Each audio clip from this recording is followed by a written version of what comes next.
awak ni tidak bermusafir. Awak boleh jamak atas pandangan sebagai ulama. Tiba-tiba awak pergi qasar sedangkan tidak ada sebab yang mengharuskan awak qasar, solat awak tidak sah. Atau awak kena faham. Ada tak khilaf di kalangan ulama? Tak ada. Sebab ijma' ulama mengatakan keharusan qasar hanya bermusafir. Orang yang tidak bermusafir tidak boleh qasar.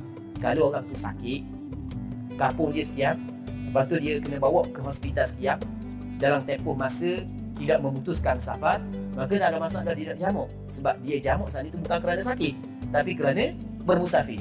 Hak yang awak nak jamak kerana sakit sedangkan awak tidak bermusafir, tidak boleh awak jamak secara qasar. Awak kena jamak secara tamam. Nanti saya buat sedikit peringatan.